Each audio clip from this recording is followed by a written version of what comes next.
Welcome to Coven, the place where gamers go to be entertained. In this video, we will list 5 ways games get you to spend money. The game industry, as passionate as it may seem, is still another commercial enterprise. Needless to say, the industry now ranks the highest for making the most money compared to other entertainment mediums. And while the cost of games has significantly increased over the years, the price tag of $40-60 remains the same even after 15 years. Number 1. Expansions. Not too long ago, gaming consoles and video games offered an experience that was complete.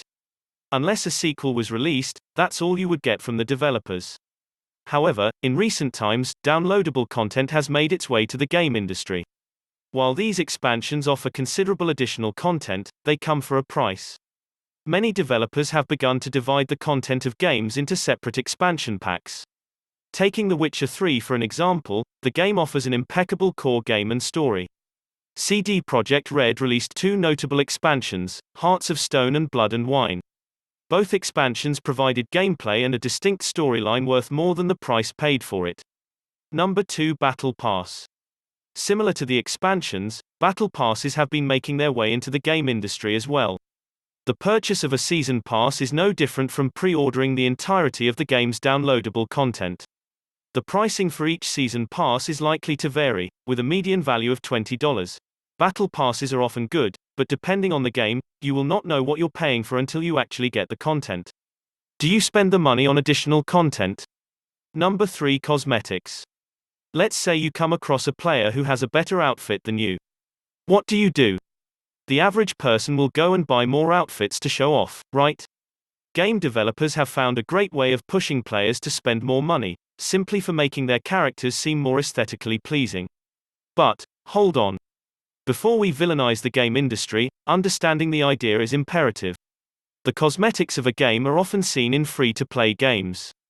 Thus, the developers are possibly providing an amazing game for the free price tag, but aiming to earn by having players spend the unspent money on cosmetically improving their characters. Even better, it is completely up to the player whether they want to make the purchase or not. Number 4. In-game purchases. With the popularity of mobile games, the concept of in-game purchases has completely changed the trend of making money from games. The same aspects can now be seen in console and PC games. Players are now able to sink insurmountable amounts of cash into free-to-play games such as CS, Go, Fortnite. However, the trend has extended over to $60 games like Overwatch and Star Wars Battlefront 2. These games can push players to spend amounts from $2 per loot box to $40 worth of loot boxes with supposedly higher chances of scoring valuable items. The items gained from loot boxes are often new outfits, dance animations, graffiti tags, and new spoken lines for each character. Despite how impressive the items may seem, the money spent on such content is not needed to enjoy the game. Number 5. Pay to progress faster. Since we are on the topic of in-game purchases, it needs to be mentioned how some games try to make money in a different way. While a new outfit may improve your character's look, it does not affect the gameplay by any means. Therefore, the game remains safe and balanced for all players, focusing entirely on the skills of each player.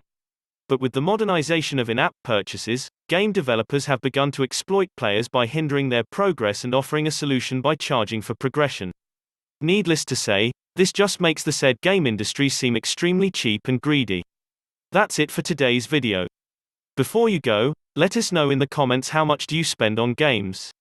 Don't forget to like the video.